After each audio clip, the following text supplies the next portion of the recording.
tardes a todos. Muchísimas gracias por un día tan difícil como este, en términos de lluvia y de un poco de frío y de oscuridad, haber tenido el valor de salir de sus casas para venir hasta acá, a hacer un viaje tan, digamos, despedidor como el que una tarde como esta.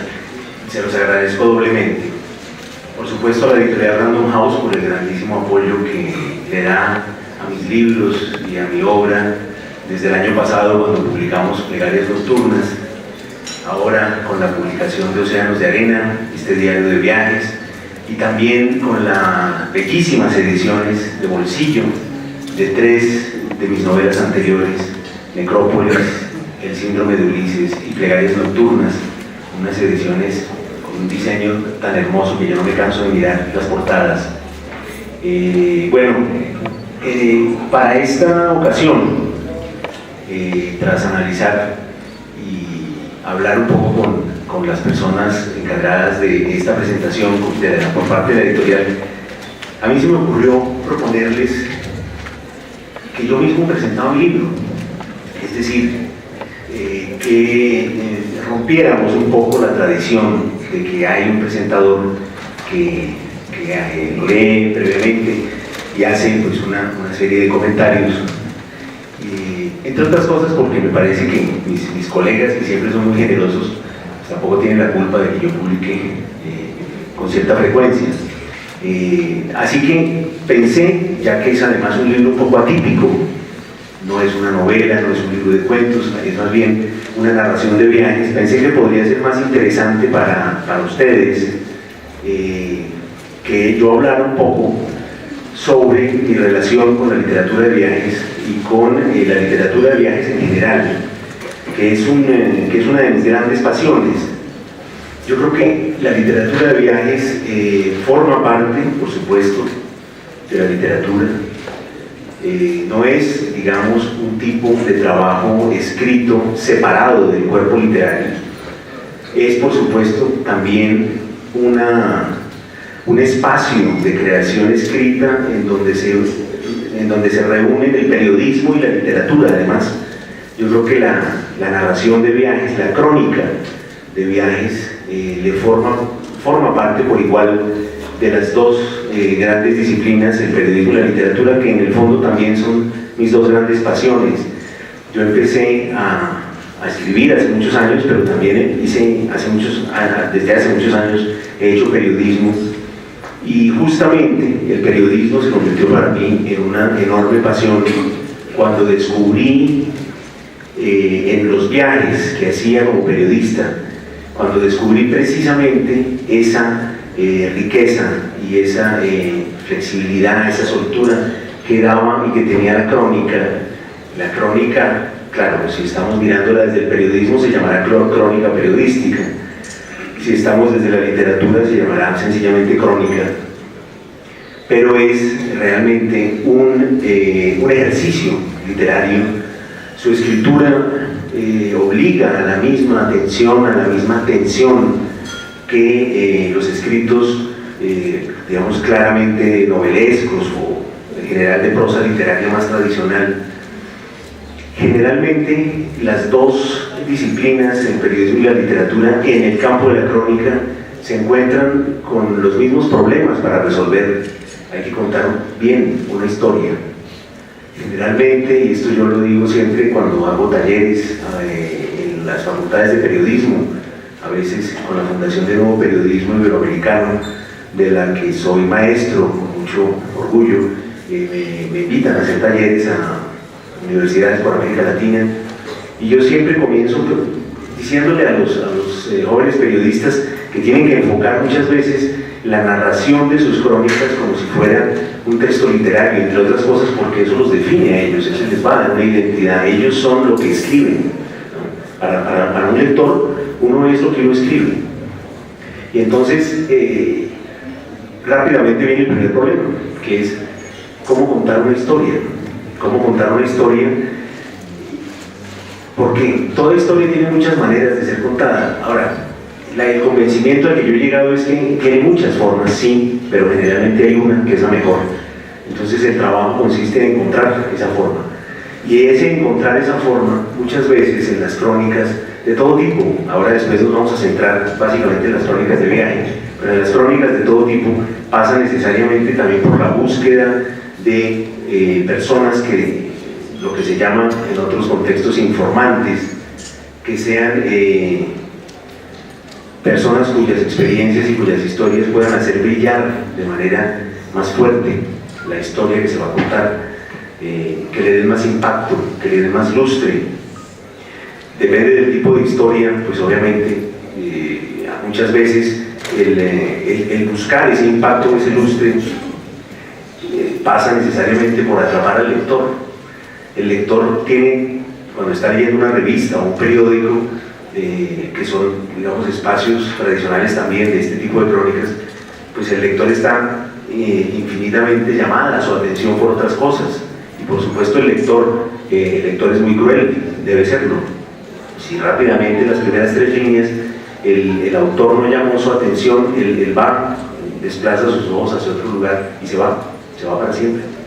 Entonces los problemas empiezan a ser demasiado parecidos también con los cuentos, con las novelas, y entonces ese escritor de crónica tiene que saber atrapar al lector y atraparlo casi como decía Cortázar con los cuentos, desde la primera línea.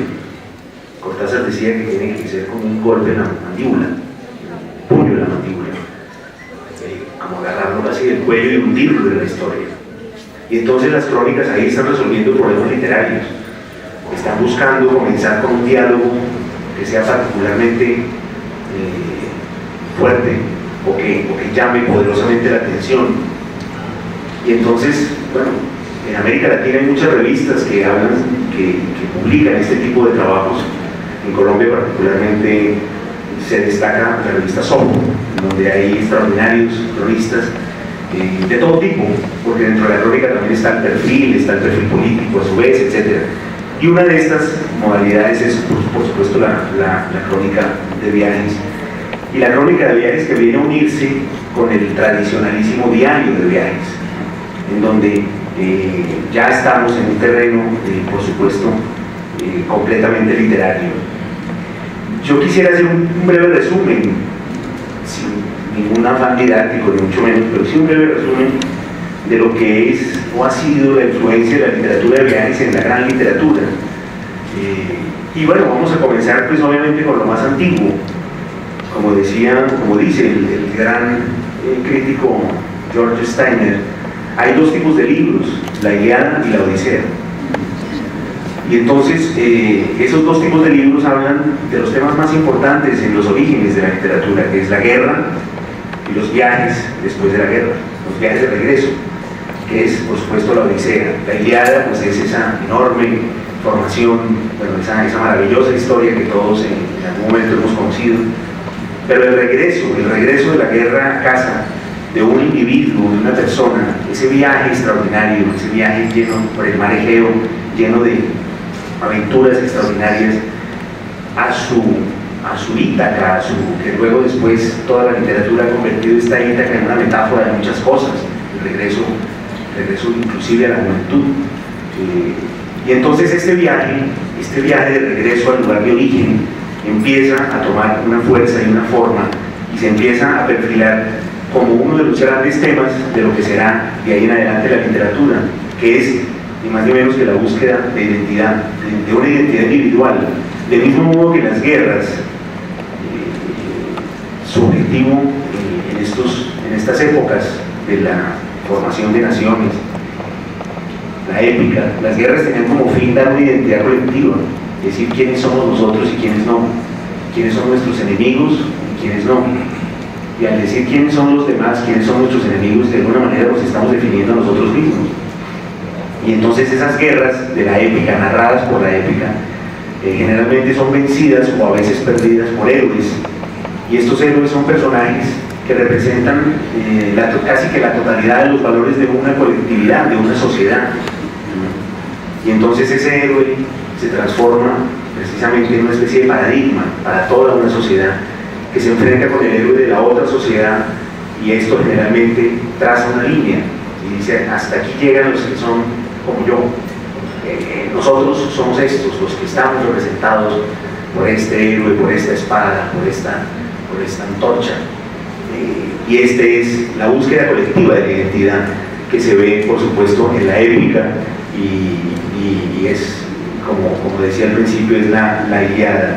Pero luego la otra, la búsqueda individual de la identidad, está representada, y esto es algo que atraviesa la historia de la literatura, por el personaje de Ulises, por el personaje de Odiseo, el hombre solitario que regresa a casa con su grupo, sí, pero él es el héroe de ese regreso, de esa gesta, y él es capaz de sobreponerse a los peligros más grandes y también a las tentaciones más grandes.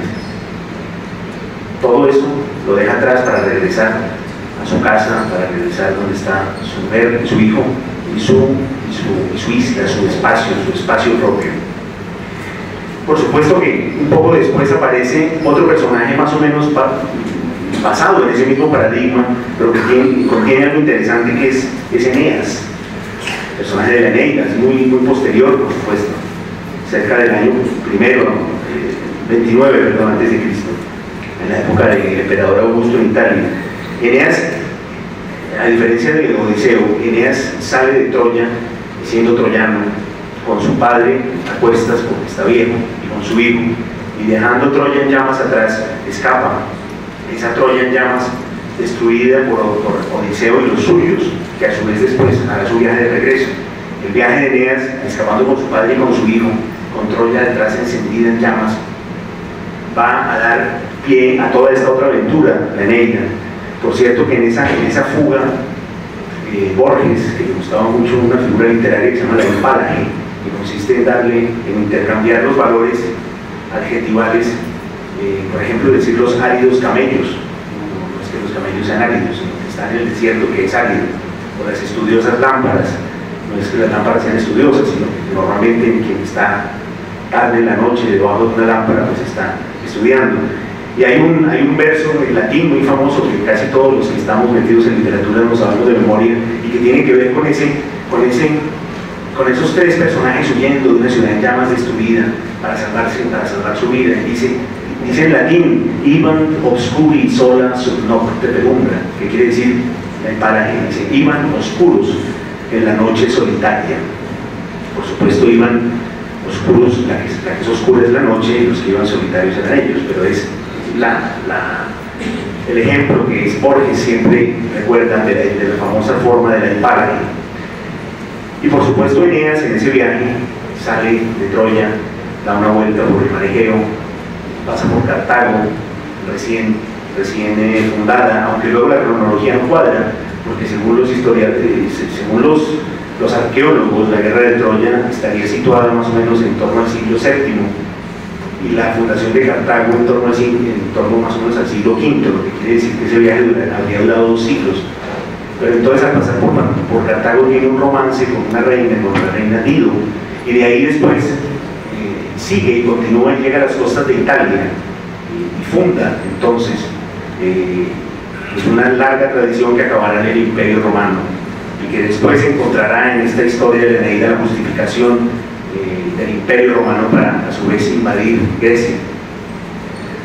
En fin, estos temas, las guerras y los viajes, son el origen de todas las literaturas, no solamente en Occidente, también en Oriente.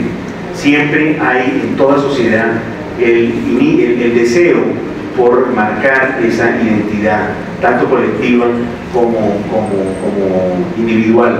E insisto en la figura de Odiseo porque es tal vez el personaje más repetido.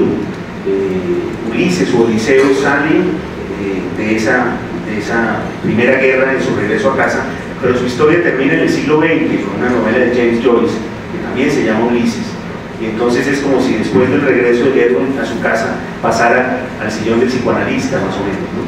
Y entonces ese regreso a casa se transforma en muchas otras cosas, y es como si cada sociedad, cada época de la modernidad, inclusive cada siglo y sus problemas y sus metáforas le va dando a la figura de Odiseo una carga mayor, lo va dotando de nuevas significaciones, que probablemente en siglos anteriores no tenía. También por lo mismo, precisamente porque la idea del viaje de la cual Odiseo es el gran paradigma, es la gran metáfora, consiste en lentamente se va convirtiendo en poner de manifiesto algo, una revelación, algo importante. Por ejemplo, pensemos en la idea del camino como camino de perfección, como el ir avanzando hacia algo, y ese avanzar, que a su vez es el tiempo, que a su vez es la madurez, que a su vez es la sabiduría, nos va llevando hacia lo que se llamó en una época el camino de perfección, es decir, el lugar al que yo quiero acceder y ver un poco la propia vida, la propia formación como un camino. Es decir, el viaje como escuela de sabiduría. Y eso también tiene su literatura. Un poco más adelante vamos a encontrar cómo hay toda una serie de obras literarias cuyo objetivo es precisamente educar a los jóvenes, educar a los príncipes.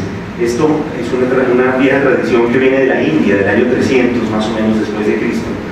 En la India se llamaba el Panchatantra, pero después fue traducido por los persas y después fue traducido por los árabes del persa al árabe, y después finalmente, más o menos 1000 años después, en la Escuela de Traductores de Toledo, Alfonso X el Sabio los traduce como los cuentos del Kalila y Dimna, que son unos cuentos en donde la narración está unida a un viaje, a unirse encontrando por caminos con diferentes situaciones, y cada una de esas situaciones ejemplificada se transforma en una enseñanza. Las enseñanzas van surgiendo por el camino. Hay un poco esa búsqueda o ese reflejo también un poco de la escuela peripatética griega también, es decir, el encontrar la sabiduría caminando, el ir acercándose de manera física a las ideas y a sus múltiples variantes. Y por supuesto, literariamente, esta escuela que tiene que ver con los ejemplos, con esa educación de príncipes, y que hacen también a su vez todo un viaje, desde la India hasta Toledo, en España, y un viaje que dura 1000 años, y es un viaje de un pequeño texto, y ese viaje implica sus transformaciones, diferentes traducciones. Y más adelante, poco tiempo después, probablemente el más conocido, puesto que ya es escrito en un incipiente español, es una obra que además aquí se consigue, yo la vi ayer, se llama El Conde Lucanor, de don Juan Manuel, que es justamente eso mismo, es decir, es basada en ese viejo texto que proviene desde la India, pero ya en El Conde Lucanor encontramos a un noble, un conde, que va en su caballo por los campos, con su escudero, que se llama Petronio, que va en una mula. Y entonces, en este caso, es el escudero el que es sabio, pero tiene una sabiduría de sentido común. Y entonces, en este ir por los caminos, deambular, van encontrándose a su vez situaciones. Y entonces, el modo en que la sabiduría llega a la historia es a través de los ejemplos que Petronio le pone a su amo, el conde, que va paseando por sus tierras, y le dice Petronio, por ejemplo: mucho cuidado, señor, no le vaya a pasar como le pasó a un señor en tal pueblo, que por querer ser ambicioso y por querer atrapar muchas frutas, el cesto le partió la espalda. Bueno, en fin, le pone siempre ante cada problema, la resolución no proviene, digamos, de una lectura de un libro de sabiduría, de filosofía o de religión, sino proviene de un ejemplo de la vida. Entonces, es esa misma tradición que viene desde la India, pero que ya se asienta en la cultura española muy temprano, estamos hablando del año 1250. Y por supuesto, ese paradigma de un hombre noble, un caballo, con al lado un escudero en una mula, pues ya ustedes saben a dónde va a terminar un poco más adelante, en 1611 más o menos, con esa figura extraordinaria del Quijote y Sancho Panza.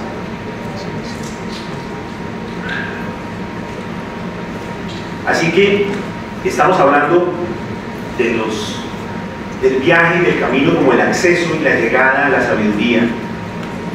Pero eso no solamente por supuesto, y como suele suceder, como solía suceder en esos años, no solamente es algo que se haya instalado en la cultura occidental por sí misma. Generalmente a la cultura occidental estas cosas llegaron de lejos, llegaron de Oriente, llegaron de culturas como la India, como la Persia, de los años desde los siglos VIII al XII. Y uno de los más importantes ejemplos, para mí más hermosos, de ese camino de perfección, de la idea del viaje como un camino de perfección, proviene de un poeta persa del siglo XIII, del siglo XII y XIII, que se llama Farid ad-Din Attar. Y él escribe algo muy hermoso. Escribió un libro que se llama La Conferencia de los Pájaros, que yo hace un par de años escribí una versión personal breve para acompañar un proyecto cultural de una amiga muy querida, un proyecto cultural que consiste en hacer fotografías, es un proyecto dirigido a los niños, y en hacer fotografías con textos. Entonces ella me pidió que hiciera una versión de una historia clásica, y entonces yo hice una versión de esta Conferencia de los Pájaros de Farid ad-Din Attar, que es de las primeras décadas del siglo XIII, y es la idea del camino de perfección. Les voy a leer muy brevemente la versión mía personal de esa Conferencia de los Pájaros. Dice así: vinieron pájaros de todo el mundo, cóndores de los Andes, águilas del Lodi Garden, búhos de Noruega y Finlandia, gaviotas del Atlántico, colibríes de los jardines de Zanzíbar, ruiseñores de Francia, estorninos de las cuevas de Ayanta y Ellora, buitres de las estepas verdes del Masai Mara. Todos querían estar en la gran conferencia de los pájaros. Debían pasar varios días contándose sus experiencias, escuchando a los demás para aprender, recreando sus propias historias. Pero la narración más esperada fue la del gran cuervo de las llanuras de Irán, y por eso, cuando fue su turno, los pájaros del mundo se quedaron en silencio y lo escucharon. Esto fue lo que dijo el gran cuervo: yo fui uno de los que estuvo en la milenaria aventura, cuando decidimos ir a buscar a Simorg, el rey de los pájaros. No sabíamos dónde estaba, pero un búho sabio de Samarcanda nos había dicho que debíamos buscarlo en la montaña más alta del Himalaya. Entonces empezamos a volar. Al principio éramos más de 1000 pájaros, todos volando y volando en medio de las nubes durante más de 2 semanas. Cuando llegamos a la primera montaña y hubo que empezar a subir, muchos decidieron parar. Solo un grupo reducido logró llegar a la cima. Hacía frío, llovía. Encontramos unas pocas ramas para comer. Al frente de nosotros se alzaba otra montaña todavía más alta que nos pareció un gigante cansado y aterrador. Después de una semana de descanso empezamos a volar, y por el camino algunos pájaros fueron quedándose. Los que llegamos a la cima éramos solo 50. Caía nieve, el viento nos golpeaba en las alas. Cerca de un río encontramos algunas ramas secas y comimos. Un grupo se enfermó y no pudo seguir. Los demás levantamos la vista y, temblando de miedo, vimos la tercera montaña. Era tan alta que cuando íbamos por la mitad ya estábamos cansados de mirarla. No parecía un gigante sino un dios vengativo. Nos miramos con miedo y levantamos el vuelo. El aire era duro y debíamos romperlo con las alas. El tiempo también estaba congelado. Muchos pájaros cayeron con las alas secas por el hielo. Debíamos moverlas muy rápido. Pero la ilusión de encontrar a Simorg, el rey de los pájaros, calentó nuestras plumas, nuestros corazones, y seguimos volando cada vez más arriba. Solo 7 pájaros maltrechos llegamos a la cima. A lo lejos ya no se veían otras montañas, así que supimos que era ahí donde vivía el rey. Vimos un pequeño castillo y llegamos a sus puertas. Yo fui el primero en entrar a la sala del trono, pero la sala estaba vacía. Simorg se había ido y en su lugar había un gigantesco espejo de hielo que reflejaba nuestras caras de pájaros cansados. Entonces supimos que Simorg solo existía dentro de cada uno de nosotros. Comprendimos que el valor de haber hecho un largo viaje lleno de peligros y dificultades, nos había convertido en reyes. Solo 7 pájaros hambrientos y muertos de frío lo comprendimos. La sabiduría y la nobleza del mundo habían sido nuestro premio por habernos atrevido a llegar hasta ese lugar. Esta es la historia de los pájaros, de la conferencia de los pájaros, y de cómo justamente lo importante no era llegar a ese lugar donde estaba el rey de los pájaros, sino haber hecho el viaje, pero eso solo lo descubrieron los pájaros que llegaron hasta el final del viaje.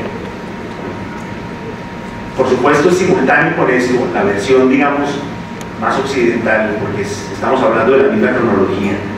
La escribe un comerciante veneciano, entre la República de Venecia y Génova, Marco Polo, quien le dictó a su compañero de cautiverio el libro de las maravillas o el millón, que fue traducido al español en 1503, es decir, otra forma de viaje llevado a la narración.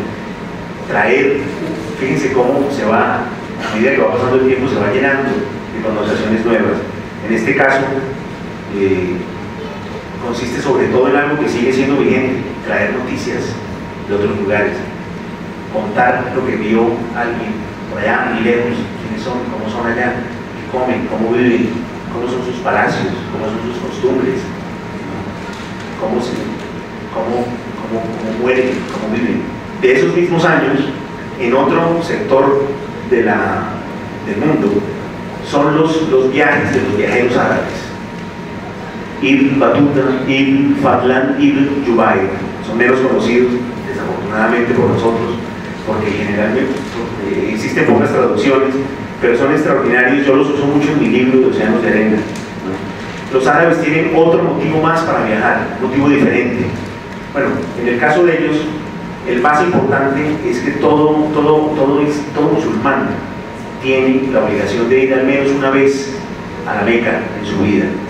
De ir al menos una vez, por supuesto, si tiene los medios y cuenta con la salud para hacerlo. En ese sentido, la religión es dadivosa, compasiva.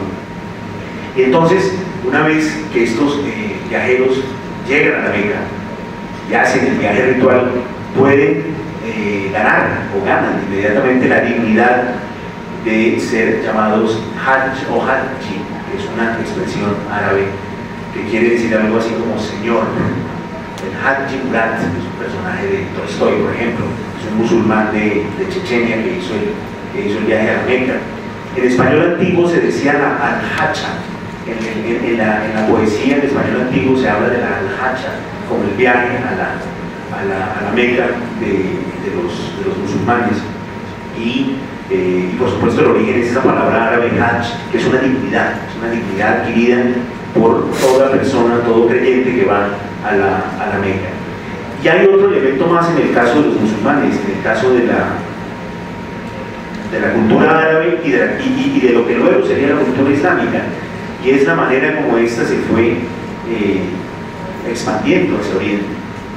Piensen ustedes que esa religión nace en Medio Oriente, que son los terrenos del libro, Océanos de Arena, pero es una fe que, yendo hacia Oriente, llega hasta Filipinas, se expande extraordinariamente y es adoptada por una enorme cantidad de pueblos, al punto de que, a pesar de haber nacido en Medio Oriente, hoy, es decir, 1500 años después de la muerte de Mahoma, los países islámicos más poblados no son árabes.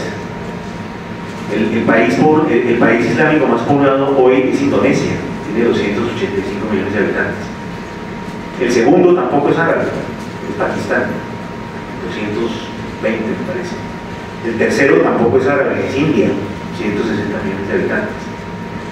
Es decir, fíjense cómo evidentemente este mundo árabe tenía una vocación de expansión, de ir hasta los límites, que sin duda fue acompañada por las rutas abiertas por los comerciantes, que fueron los que permitieron que circularan las ideas, las religiones y por supuesto también las costumbres.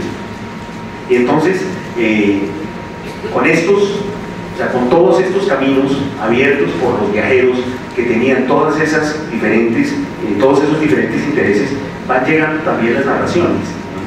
El que quería contar al lado de una hoguera lo que había visto, de repente se sentía tan extraordinariamente enriquecido por días y días de cosas nuevas, de experiencias maravillosas, de personas, de historias oídas, que no le quedaba más remedio que sentarse a escribirlo y a escribirlo para que otros más adelante pudieran inclusive ya leerlo sin que él estuviera presente. Y entonces viene una vez más esa carga. Y luego cuando llega la llegada de los españoles a América, pues todavía más, porque entonces los muchos jóvenes soldados que vinieron con los tercios españoles, sentían la atracción de un mundo absolutamente nuevo para ellos, que el lenguaje que ellos tenían casi no les servía para poderlo describir. Era un mundo tan extraordinariamente rico, tan lleno de cosas nuevas, que los dejaban completamente atónitos y justamente sin palabras, que a su vez ese reto los llamaba para narrarlo, para contarlo. Y bueno, pues obviamente de esa conquista y de todas esas, no solamente las bellezas naturales, sino también de los crímenes atroces y de las horribles y durísimas batallas, pues fueron dando cuenta los cronistas de Indias en sus textos. Muchos de ellos jóvenes que llegaron con 18 o 20 años a América, como Bernal Díaz del Castillo, como Pedro Cieza de León, y que hicieron además extraordinarios viajes a pie, en canoa, con unas dificultades terribles, y en sus cuadernos fueron dando cuenta de toda esta extraordinaria y nueva realidad. Y muchas veces de la lectura de estas crónicas que luego se hacían en España, venían esta idea de las Amazonas y estos mitos extraordinarios que se fueron creando en el mundo europeo con respecto a América, precisamente por la ausencia de palabras para poderlo describir. Y entonces fue como si un pequeño idioma que había sido alimentado y que había crecido para que un grupo de hablantes que vivían en una meseta un poco más grande que una meseta plana, donde había una cierta variedad de flora y de fauna, de repente se chocan contra un continente que está repleto de una flora inconmensurable, de una fauna absolutamente también difícil de nombrar, y entonces ese pequeño idioma choca con ese mundo extraordinario y empieza a crecer, Carlos Fuentes dice que los cronistas de India son los primeros novelistas que escribieron en español en América. De hecho, su último libro sobre la novela, la gran novela hispanoamericana, él comienza con estos cronistas de Indias y les da a ellos la jerarquía y la dignidad de ser los primeros escritores en América en lengua española. Bueno, por supuesto, Bernal Díaz del Castillo con su crónica sobre la conquista de México, Pedro Cieza de León con la conquista del Perú. También hay probablemente un antepasado, que es don Pedro Sarmiento de Gamboa, que estuvo por las costas del Pacífico. Persiguió, por ejemplo, entre otras cosas, al pirata Francis Drake. No lo pudo agarrar, pero lo persiguió durante varios años. También exploró el estrecho de Magallanes. Fue descubridor entró hacia el Pacífico, se fue hacia el Pacífico con bastante, viajó lejos, lo que en esas épocas era algo estremecedor, era una cosa casi horror metafísico, producía ese mar oscuro allá que no se sabía. Y él llegó y fue descubridor de las Islas Salomón, incluso de las Vanuatu, y tiene al menos 10 relaciones de viajes importantes. Una de ellas, probablemente la más importante, se llama la Historia Índica. Y también está entre los que he elegido para mencionar Alvar Núñez Cabeza de Vaca, que tiene una obra que se llama Naufragios y Comentarios, en donde habla más bien de sus aventuras marítimas por el Golfo de México, por el Caribe de esos años. Y obviamente en esas historias pues aparecen estas exageraciones, porque cuando un idioma no alcanza para una realidad, lo único que puede hacer es exagerar, y después los que están leyendo se imaginan unas cosas increíbles. Por eso la primera relación que hubo entre América y España fue precisamente una relación que estaba basada en eso, en las hipérboles, en las grandísimas exageraciones. Sin duda, probablemente el mito del Dorado también pasó por ahí. Poco después, y justamente a raíz de estos descubrimientos, de una América, de una Europa que quiere proyectarse en algo, que ha encontrado un espacio extraordinariamente más grande, extraordinariamente más rico para los sueños, entonces empieza, por supuesto, a querer proyectarse con más fuerza sobre ese mundo. Y ese deseo de proyección, cuando llegamos un poco a los años del romanticismo, ya transforma el viaje en algo diferente. El que viaja es una persona romántica, es un ser romántico y solitario, que quiere ir a otro lugar para encontrarse a sí mismo, que quiere llegar lejos para verse a sí mismo desde los ojos de los demás. Y entramos ya un poco a una parte de la literatura relativamente más reciente y sobre todo francesa, porque como hemos visto al principio con los cronistas de Indias, la literatura de viajes estuvo en un principio muy ligada a los grandes imperios, por razones obvias.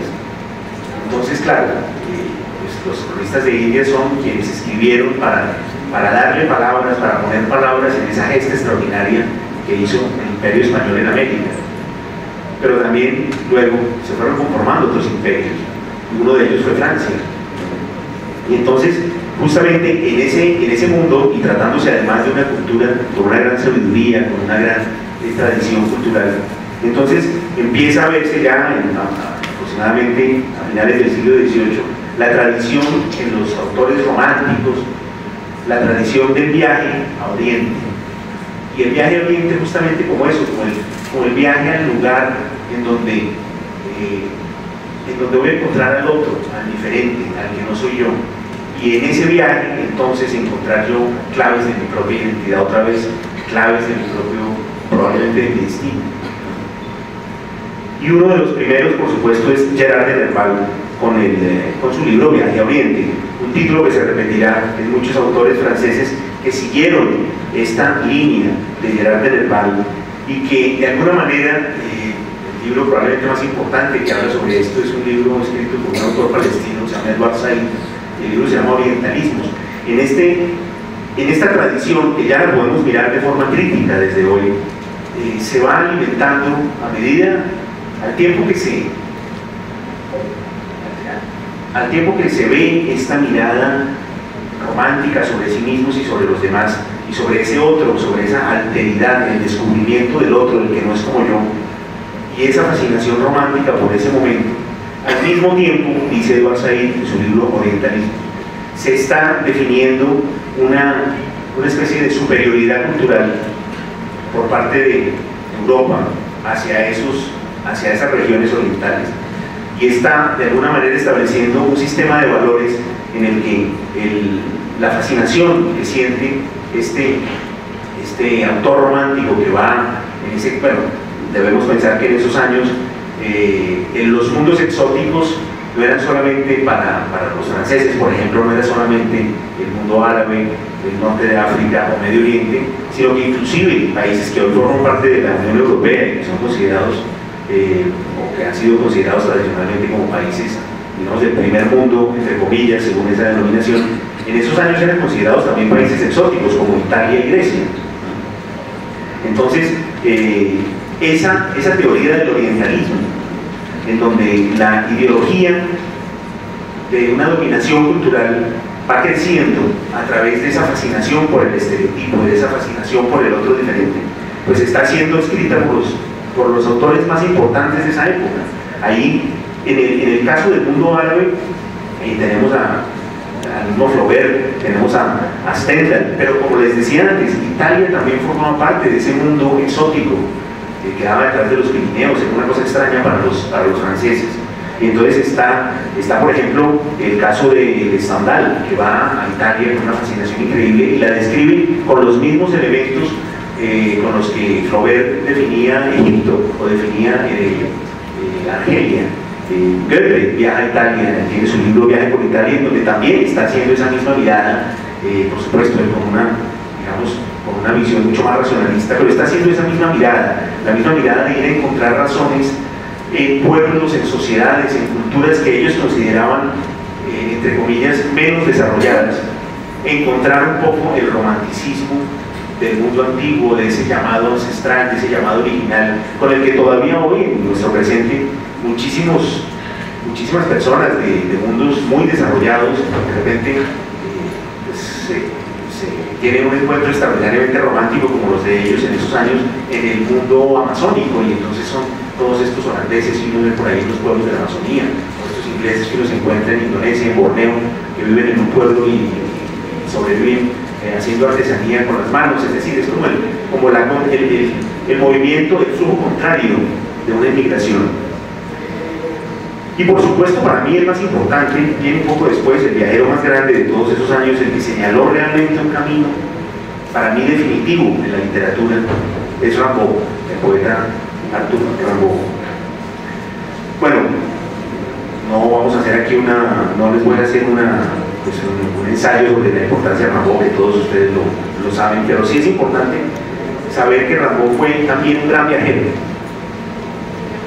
y que gran parte de su poesía, que fue escrita antes de sus viajes, y este es uno de los misterios para mí más increíbles de la vida de Rimbaud, precisamente sus poesías fueron escritas antes de sus viajes, pero están repletas de predicciones sobre su propia vida y sobre sus propios viajes, sobre lo que él iba a hacer después.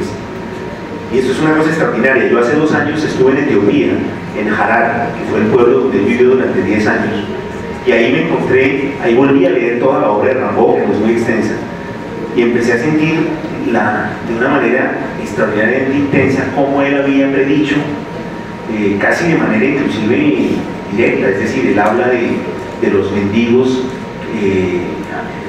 al lado de las puertas de una ciudad amurallada en madera, que es la ciudad de Harar, a la que vivía 15 años después. No tenía cómo saber que esa ciudad existía cuando escribió los poemas de una temporada en el infierno. Habla inclusive de las hienas, del ruido, del chillido de las hienas por la noche, y de cómo eso convertía el espacio negro de las estrellas en un pequeño infierno, y hace metáforas con eso. Y en Harar todas las noches las hienas bajan y hay esos chillidos. Yo decía, pero ¿cómo es posible que Rimbaud haya de una manera tan exacta predicho su propia vida? Y después se fue para ese lugar porque ahí los europeos no podían entrar, entonces él quería escapar para siempre de Europa. Se fue primero viajó, llegó hasta Filipinas. Después de regreso se quedó en Adén, el puerto que hoy le pertenece a Yemen y Djibouti. Y entonces estuvo 4 años ahí, pero un día de un barco francés bajó un periodista y lo reconoció. Dijo, usted no es el poeta Rimbaud. Esa misma noche se fue, armó sus maletas y se volvió a ir. Y se fue para Harar, porque él sabía que en Harar no podían entrar los europeos. Y lo sabía porque él vivía en Londres, vivía con Verlaine en Londres en el año 1874, cuando otro grandísimo viajero inglés, Richard F. Porter, no el actor, sino Richard F. Porter, que fue el que tradujo al inglés Las Mil y Una Noches, publicó un informe sobre Harar, y ese informe estaba precedido de una narración en la que decía que él se había tenido que disfrazar de Abisinio, embadurnándose la cara y vistiéndose para poder entrar a esa ciudad sagrada. Entonces Rimbaud había leído eso sin duda en Londres y sabía que sí, que había un lugar donde podía escapar, donde podía estar tranquilo. Nunca, jamás un europeo lo iba a volver a encontrar. Y allá se fue. Rimbaud tenía una extraordinaria facilidad para hablar lenguas, parece que dominaba todas las lenguas, y seguramente acudió a una cosa parecida a la que hizo Porto para entrar a Harar. El caso es que vivió ahí 10 años, comerció con armas, comerció con marfil, pero sobre todo hizo una cosa muy interesante. Hizo un informe sobre el desierto de Ogaden, que es un desierto que queda en la zona sureste de Etiopía, y ese texto hecho por él está en la Sociedad Geográfica Francesa, es decir, es probablemente el único texto que él hizo después de que decidió dejar la poesía a los 21 años.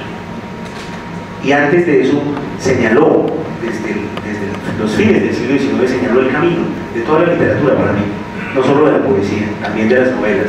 Cuando él dice, al final de una temporada en el infierno, dice, en la aurora, armados de una ardiente paciencia, entraremos a las espléndidas ciudades. Señala con el dedo que el siglo XX sigue esa línea. La literatura del siglo XX es la literatura de la entrada a las ciudades, es donde la ciudad toma una importancia extraordinaria en la poesía y en la novela. Hay algo parecido en el mito de Kaspar Hauser, ese personaje extraño alemán que apareció en una cueva, que decían que era hijo de Napoleón y de su hermana. Kaspar Hauser, en la historia tradicional, a él lo entregan a un sacerdote para que lo eduque, un hombre ya adulto que no había tenido nunca educación y que había crecido solo en una cueva. Y entonces este sacerdote le hace preguntas para saber un poco qué hay en la cabeza de una persona que fue criada absolutamente solitaria en una cueva. Y Kaspar Hauser siempre le cuenta la misma historia, le dice, mira, la historia es así, va un grupo de personas por el desierto, una caravana, van cansados, van sedientos, van acalorados, vienen de muy lejos, y de repente llega una tormenta de arena, los cubre, y les confunde la ruta, y entonces no pueden llegar a la ciudad. Y el sacerdote le pregunta, ¿cuál es la historia? Y le dice él, no la sé, porque la historia está en la ciudad a la que esta caravana no puede llegar. Es un poco la misma idea romántica también, de que al fondo de algo hay una ciudad extraordinaria y en esa ciudad está la historia que yo quiero contar, que muchos quieren contar. Entonces, Rimbaud es el que para mí tiene realmente, desde finales del siglo XIX, siendo además un viajero, porque fíjense que todo esto son metáforas que incluyen el viaje, señala con toda claridad, hay que, después de un gran viaje vamos a llegar a una ciudad que es ahí donde está nuestra historia. Rimbaud, que fue uno de los poetas que llegó más profundo, con una juventud increíble y que después dejó para siempre la poesía. Y cuando vivió en Etiopía le pedía a su madre libros, nunca más le pidió un libro de literatura, le pidió libros sobre medicina, sobre tratados sobre los venenos de las serpientes. Ahora, yo sueño con que todavía aparezca en alguna parte una maleta de Rimbaud con poemas, porque no puedo creer una persona que transformó tanto la literatura, luego haya estado durante 16 años. O sea, él hasta los 21 escribió, y de los 21 en adelante no volvió a escribir nada hasta los 36 o 37 años que murió. Tuvo un problema, una infección en una rodilla, tuvo que regresar a Marsella, desesperado porque no quería volver a Francia nunca, y allá murió. Estoy en lo más profundo del abismo, dice Rimbaud, y ya no sé rezar. O sea, él llegó hasta unos lugares. ¿De qué está muriendo Rimbaud? ¿Qué era lo que pasaba por su mente? Esa es una pregunta que yo mismo como viajero me hago, porque me parece encontrar ecos de esta pregunta en grandes obras literarias que hablan sobre personas que se van, que se alejan. El viaje tiene también ahora otra connotación, el que quiere irse porque está escapando de algo. Probablemente muchos de ustedes han leído Don Jim, esa extraordinaria novela de Joseph Conrad, en donde un personaje huye de una bellaquería que hizo en un barco que iba desde la India hasta la Meca llevando fieles, pasa por encima de algo extraño y se rompe por el centro. Entonces la tripulación sabe que ese barco se va a hundir en menos de 2 horas y que no hay suficientes botes. Entonces el capitán, algunos de la tripulación y este joven Jim que está ahí en su primer viaje, él se deja convencer por ellos, se suben al bote y se van y dejan a 4.000 personas a su suerte, convencidos de que 2 horas después van a morir. Y resulta que el barco no se hunde, el barco llega a puerto, y entonces empieza Lord Jim a tener que escapar de esta bellaquería que hizo. Y a medida que va escapando siempre hacia oriente, se instala en un lugar, hace una vida nueva y poco después la culpa lo alcanza. Alguien llega, alguien lo reconoce, alguien dice, usted fue, y entonces tiene que volver a irse, siempre más a oriente. Entonces eso también tiene una connotación desde muchos puntos de vista, religiosa, también es un poco ese viajero romántico, está escapando de algo. En fin, toda esta literatura que a mí, en lo personal, y ya concluyo pues haciendo algunas notas sobre mi propio libro, es una literatura que me ha siempre hecho sentir todo esto de lo que he hablado casi que de forma simultánea, un romanticismo por los viajes, un deseo de buscar algo mucho más allá. En mi caso, la sensación permanente de que la literatura está en algún lugar, que yo me estoy dirigiendo hacia ese lugar cuando viajo, que no estoy escapando de nada, pero sí estoy más bien tratando de atrapar algo en los viajes, como probablemente el Orgín, también cada vez más a oriente me atrae. Y todo esto, el centro de esas tres religiones, de esas grandes, para mí, creaciones extraordinarias del arte, de la cultura y de la necesidad de espiritualidad y de profundidad y de respuestas y de preguntas más bien del ser humano, pues tiene su centro en este lugar, en esa ciudad de Jerusalén extraordinaria, en donde en una explanada que pues no es más grande que una cancha de fútbol, pues ocurrió todo. En ese mismo lugar Abraham fue a matar a su hijo y pues por orden de Dios, y Dios le detuvo la mano. En ese mismo lugar, cuando murió Mahoma, después de la égida, es decir, el paso de la Meca a Medina, él va a Jerusalén y desde Jerusalén asciende a los cielos con la ayuda del arcángel San Gabriel, que es por supuesto también un préstamo de las otras religiones. Y entonces en esa piedra está la efigie de una mano, y encima, por supuesto, uno de los templos más hermosos en la arquitectura que lo he visto por el mundo, que es el Domo de la Roca, que es esa figura clásica que se ve de Jerusalén en todas partes, y es esa cúpula de oro, como con un edificio de azulejos octagonal bellísimo, a que no se puede entrar si uno no es musulmán. Yo no pude entrar, pero sí pude leer lo que escribió Ibn Battuta, que sí pudo entrar, y es lo que yo menciono en mi libro. Y en general, después, por ejemplo, aparece el Imperio Romano, porque por haber sido ahí el lugar donde Abraham iba a ejecutar a su hijo por orden de Dios, entonces fue ahí donde después se construyó el gran templo de Salomón, que fue destruido por Nabucodonosor, y después el segundo templo, en el mismo lugar, por Herodes el Grande, que era el papá de Herodes Antipas. Y ese segundo templo fue destruido por el emperador Tito en el año 73, el emperador romano, con una orden a sus soldados que produjo una palabra que todavía se usa en español, que es arrasar. Arrasar quiere decir que no quede absolutamente nada por encima del ras del suelo. Y por eso lo único que quedó de ese templo fue, digamos, un muro que formaba parte de los contrafuertes laterales, que se llama hoy el Muro de las Lamentaciones, que es en donde los judíos hacen su lamento con ese rezo pendular que ustedes han visto en todas partes. En fin, Océanos de Arena, para terminar, porque veo que ya estamos un poco pasados de hora, es un libro en el que yo quiero hacer como un diario, a la manera muy tradicional, mi propio viaje. Yo le cuento al lector, lo invito un poco a que me acompañe en mi propio viaje, pero al mismo tiempo mi viaje es un viaje literario, es un viaje histórico, es un viaje por las religiones, no es un viaje de ficción. En ningún momento cuento nada que no haya ocurrido, aunque eso no agrega nada a saberlo, porque los que no están acá no lo saben, igual lo van a poder leer y van a producir lo mismo.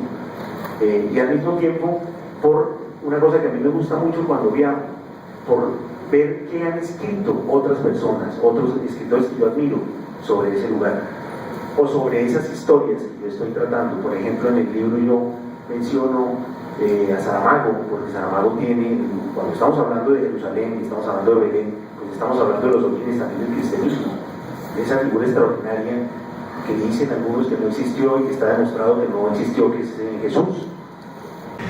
Pero que efectivamente fue pues, un judío, porque pues, nació en una familia judía, se educó como judío, leyó al profeta Elías de joven, estuvo en una sinagoga.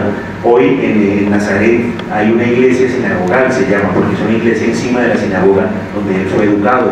Es decir, es una figura extraordinariamente rica y fuerte. Yo, pues por supuesto, no tengo ningún elemento científico para decir que sí existió, pero yo tengo la sensación de que una persona que ha producido un mito tan largo tuvo que haber existido, y además que no termina en Medio Oriente. Ustedes saben que después de la resurrección, pues, ¿a dónde se fue? Porque él murió y después resucitó, ¿verdad? Entonces, ¿qué pasó después? Pues bien, yo les tengo una buena noticia. Se fue para la India, y ya tenemos ubicado además la tumba. Está en la zona norte, en Cachemira, y cuando uno llega allá, todo el mundo sabe dónde está la tumba de Jesús, y eso para ellos es la cosa más normal del mundo, y por supuesto que para ellos Jesús murió y venció allá, y tienen una cantidad de pruebas en los libros budistas para demostrarlo. Yo dije, caramba, pues esto es un secreto muy bien guardado, pero bueno, lentamente vamos a irlo contando. Lo que sí es cierto es que una persona que llegó a ese mundo medioambiental tan duro, donde lo más común era matar y degollar a los que traían, a los mensajeros que traían malas noticias, donde por lo general se despellejaban a los enemigos y donde se hacían todo tipo de torturas extraordinariamente inhumanas, pues que hubiera nacido una persona diciéndole a los demás que tenían que amar a sus enemigos y que tenían que poner la otra mejilla, pues es muy raro, es realmente muy raro que esos contenidos hayan surgido en una persona que venía, que nació en ese mundo, y entonces pues sí pareciera que él durante esos años en que desapareció y de los que no se sabe nada, pudiera haber estado en la India habiéndose ido en una de esas caravanas comerciales. Y bueno, creo que aquí nos podríamos quedar hablando el resto de la tarde, pero ustedes deben tener otros compromisos. Yo les agradezco mucho su atención y espero que